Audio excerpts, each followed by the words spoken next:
Coucou tout le monde, j'espère que vous allez bien. Bienvenue dans un nouveau vlog à Florence. Je suis en bas de la cathédrale Santa Maria di Fiore et je pense qu'il va y avoir des problèmes de son dans ce vlog parce que on a eu un accident d'eau dans le sac et mon micro est trempé et là je vois que le son marche pas très bien. C'est génial. En tout cas, tout ça pour vous dire que le vlogmas d'aujourd'hui et des prochains jours va être à Florence. Et aujourd'hui on a toute la place du Dôme à faire, donc avec la cathédrale, montée en haut, le campanile, le baptistère, tout ça. Et cet après-midi, on va faire le Palazzo Vecchio. Donc je pense que ça va être incroyable. Déjà, juste se promener dans les rues, il y a tellement de belles choses d'architecture et tout. Je vous amène avec nous.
Je me suis dit que j'allais retester si mon micro marchait. Et j'ai l'impression que c'est bon. En tout cas, ça s'allume. Je sais pas comment ça va sonner. J'espère. J'espère qu'il a séché, qu'il va bien. Je vous refais une mini update, mais vraiment très courte. On a fait tellement de choses aujourd'hui déjà, franchement, c'est fou. Déjà, toute la montée du dôme, du campanile. On a monté presque 1000 marches en tout aujourd'hui. On va sûrement le sortir demain. Mais c'était super beau, les vues de Florence. Puis après aussi le Palazzo Vecchio, c'est impressionnant. L'art qu'il y a partout en fait. Et toutes les rues sont magnifiques, tout est hyper décoré. Et là, comme la nuit tombe, on recommence à avoir les lumières de Noël. Donc ça va être très très beau. Et on va voir si on peut aller à la Galerie des Offices, voir le David. On avait prévu de faire ça demain, mais au final, on a encore du temps. Donc on va essayer.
Ça y est, nous voilà rentrés. Bilan de la journée, 23 500 pas et un peu plus de 15 km parcourus. On a bien marché, mais honnêtement ça se fait très bien, puis on avait choisi un Airbnb qui soit bien localisé dans Florence pour justement pouvoir tout faire à pied, et ça franchement c'est nickel. Ça nous prend 15 minutes à peu près pour être à l'endroit où il y a la plupart des trucs historiques à visiter, donc top. Et puis tu vois pas le temps passer quand tu marches et que t'es dans une ville que tu visites aussi de toute façon. Donc on a bien marché, on a bien monté des escaliers aussi, comme vous l'aurez vu. Le dôme, c'était incroyable, la vue qu'on avait d'en haut, c'était magnifique. On voyait un petit peu le côté Toscane au fond, on commence à voir les pins et tout, et les belles maisons, trop beau, le campanile, toute la vue de Florence. Ça vaut vraiment la peine si vous pouvez monter les 400 quelques marches. Incroyable. Puis on est allé au baptistère qui était en travaux, donc là on n'a pas trop vu. Mais c'est inclus dans le prix de notre billet, en fait, on a accès à tout pendant 3 jours. Ça c'est plutôt cool. Et puis on a décidé qu'on n'avait pas eu assez avec les 400 et quelques marches, on a décidé de multiplier ça par 2 en montant au campanile. C'était sympa aussi, mais c'est sûr qu'après avoir fait le dôme, c'est moins indispensable. Ce qui est chouette, c'est que du coup, du dôme tu vois le campanile et du campanile tu vois le dôme, donc tu peux alterner les deux vues. Mais sinon, si vous devez en faire qu'un, vraiment, c'est le dôme. On n'a pas visité la cathédrale, au final on était un peu moins intéressés, mais on s'est dit si on a du temps un autre jour, on pourrait y retourner. Après on s'est pas mal promené dans les rues aussi, et on a vu que demain il y allait avoir une illumination de la ville. En fait il y a un gros festival à Florence pour le 8 décembre. Je pense que c'est un peu leur équivalent de la fête des Lumières de Lyon, qui est aussi le 8 pour célébrer Sainte-Marie. Et à partir de demain, il va y avoir des illuminations dans la ville, donc on s'est dit qu'on allait vraiment en profiter. Aujourd'hui, on l'a vu de jour, et demain, on la verra de nuit. Et c'était super beau, toutes les petites rues, on a vu plein de belle architecture partout.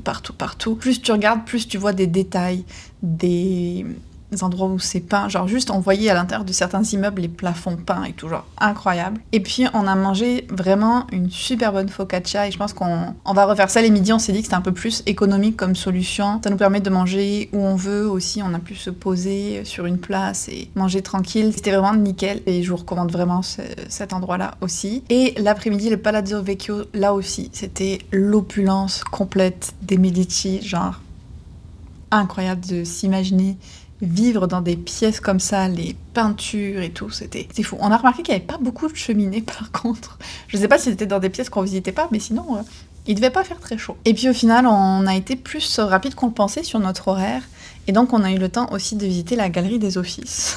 Et alors là, je sais pas qu'est-ce qui s'est passé dans ma tête, mais je me suis mélangée et je pensais que le David était là, et on le trouvait pas. Et puis à force de réfléchir et de finir par aller voir sur Google, j'ai réalisé que c'est parce qu'il était aux galeries de l'Académie et pas aux galeries des Offices. Ce que je savais, parce qu'on a exprès réservé notre billet aux galeries de l'Académie demain matin tôt pour aller le voir, mais l'information s'était perdue en route.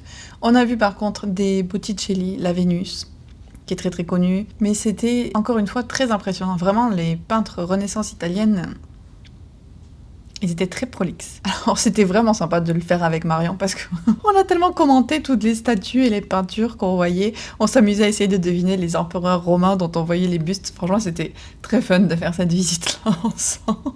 On était très critiques pour des gens qui ne savent pas du tout peindre. Et puis là, vous l'aurez vu, on était au marché de Noël, on a fait un petit tour. Alors moi, sachant que je vais aller à Vienne et Prague, je suis comme, ok, non, les bretzels, les saucisses, tout ça, j'en prendrai quand je serai là-bas. Mais j'ai craqué pour autre chose. En fait, vous me connaissez, j'ai besoin de mon chocolat. Et en particulier, d'habitude, je prends toujours un carré de chocolat le soir ou le midi. En fait, à la fin d'un repas, je prends un carré de chocolat noir. Et de pas en avoir, je trouve ça très très dur. C'est un effet de manque que j'ai. Et donc là, ils avaient des choses que j'adore, des mangues séchées trempées dans le chocolat. Donc c'est comme deux choses que j'aime beaucoup ensemble. Donc ça ressemble à ça. J'en ai pas pris beaucoup, mais je me suis dit, une par soir. Ce sera ma petite gourmandise du soir. Ce sera merveilleux. Du chocolat. J'ai pas mangé de chocolat depuis plus de 24 heures. Je sais pas si vous vous rendez compte, mais pour moi, ça ne fonctionne pas. Donc voilà le seul achat fait au marché de Noël. Et puis après, on s'est pris un petit repas. Là, on va manger tranquillement, ici, relaxer ce soir. Puis moi, il faut que je fasse le montage aussi. On a trouvé un meilleur système, je pense, niveau nourriture pour nous, parce que on a quand même trouvé ça cher, le resto de hier soir. Donc les petits déj, on va aller prendre un truc dans un café tranquille, parce que ça, pour le coup, c'est assez accessible. Les repas du midi, un petit focaccia, un petit sandwich, et les repas du soir, on va les prendre à emporter et les manger chez nous. Et en fait, j'ai compté, je sais pas si ça vous intéresse tous ces trucs, mais je trouve que c'est des éléments assez pratico-pratiques de voyage qui peuvent être utiles. Donc je vous les partage. Désolée du coup si c'est quelque chose qui vous passe complètement au-dessus. Mais du coup, combiner le petit-déj plus le repas du midi plus le bubble tea plus ce que j'ai pris ce soir, ça revient au même prix que le repas du soir hier, avec mes fucking épinards. Je vais m'en souvenir tout le temps de ça. Donc vraiment beaucoup plus rentable. Je pense qu'on est entre 30 et 35 euros pour les repas de toute la journée. Avec ça, c'est quand même mieux, je trouve. Donc on apprend. On apprend. Mais cette première journée à Florence était vraiment extraordinaire. C'est une très très belle ville. Je peux pas dire que je m'y sens encore 100% à l'aise. C'est un feeling que j'ai des fois dans les villes. C'est autre chose. Ça aussi, tiens, dans la suite de mes réflexions de voyage. Il y a des villes où de suite j'y rentre et je suis comme, ouais, je me sens bien là. Je me sens bien. Je connais pas peut-être, mais le sentiment est là. Ça m'a fait ça avec Édimbourg, dès la première fois où j'y suis allée. Ça m'a fait ça avec Londres, pareil, dès la première fois où j'y suis allée. Et d'y retourner cette année, ça a concrétisé le sentiment pour ça, moi. Ça m'a fait ça avec Chania, en Crète. Des fois, tu vas dans un endroit et de suite, t'es comme, ça fonctionne, on clique. Florence, j'en suis pas encore là. On va voir si ça vient ou pas, mais dans tous les cas, c'est vraiment magnifique. Et je suis hyper contente d'être là. J'espère avoir pu vous faire bien profiter de cette journée. Et on en arrive à la fin de ce vlog numéro 5. Je vais essayer de retrouver mon mini calendrier pour l'ouvrir avec vous et tourner la petite roue d'activité. C'était quoi la mienne aujourd'hui? Écrire la carte de vœux. J'ai pas fait ça. Par contre, ça me fait penser que je vous ai pas montré mon autre achat. À chaque fois que je conclue le vlog, c'est le moment où je me rends compte que j'ai oublié de vous parler de quelque chose. Alors, il y a un petit truc, alors, je montre pas, qui va être pour mes Patreon du niveau Tea Party dans leur courrier de Noël. Je ne montre pas plus. Et puis, j'ai acheté un truc pour moi aussi. Alors, je l'ai acheté au pied de la cathédrale dans un truc hyper touristique, ce que je ne fais jamais. Mais là, pour le coup, j'ai trouvé ça très beau. Regardez. J'adore. Donc c'est une petite illustration dans un cadre. Et clairement, j'ai aimé le fait que ce soit dans un cadre parce que si vous êtes comme moi, vous aussi, vous achetez des choses pour décorer vos murs, que ce soit en vacances ou auprès d'illustrateurs ou quoi. Et puis quand vient le moment de les accrocher, on n'a jamais de cadre. Donc là, je me suis dit, tout est prêt. Et je rêve un jour d'avoir chez nous un mur avec plein de cadres de plein de styles différents. Je vois souvent ça chez des youtubeuse que je suis et je trouve ça magnifique. Erika, elle a un petit peu ça aussi chez elle et j'adore. Et j'admire tellement les gens qui sont capables d'assortir tous ces cadres différents ensemble, d'en faire un tout qui fonctionne super bien parce que j'ai pas l'impression que c'est quelque chose dont je suis capable du tout. Et là, je me suis dit, celui-là, je peux le voir dans ce mur de cadre, donc je vais le prendre. Johan, si tu regardes cette vidéo, j'espère qu'il te plaît. Ok. Ça, c'est ce que j'avais oublié. Je retourne au programme prévu. J'ai récupéré le mini calendrier. C'est vraiment chouette. Nel, merci encore. C'était une super idée pour que j'ai un petit truc à ouvrir dans mes voyages. Alors, le 5. Hop. Là aussi, on a des potes sympas. Je suis vraiment curieuse de qu'est-ce que ça va donner à la fin.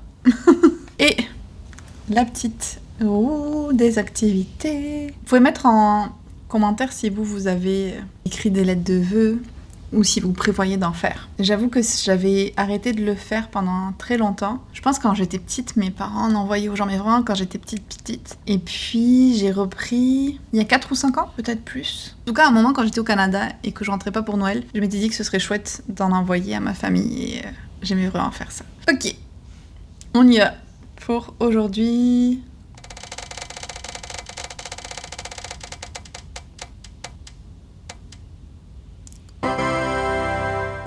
Ok, celui-là je peux le faire et je vais le faire demain. C'est aller faire une balade dehors. Une petite balade, même 15 minutes, même 30 minutes. Aller profiter de dehors, admirer le paysage. Si vous pouvez aller dans la nature, voilà. La petite activité que le calendrier vous propose. Moi, ce sera plutôt une balade urbaine, du coup, mais je vais définitivement aller marcher dehors. Et donc, je termine le vlog là-dessus. J'espère vraiment que je vous aurai permis de voyager un petit peu et de découvrir Florence aujourd'hui. Si vous êtes arrivé au bout de ce vlog, on va y aller avec un emoji citron. Je sais que c'est hyper cliché pour l'Italie et que les Italiens ne seraient probablement pas d'accord avec moi, mais c'est tout ce qui me vient en tête là. Et je vous dis à demain pour continuer à découvrir cette magnifique ville ensemble, avec en plus les lumières des fêtes qui vont être là.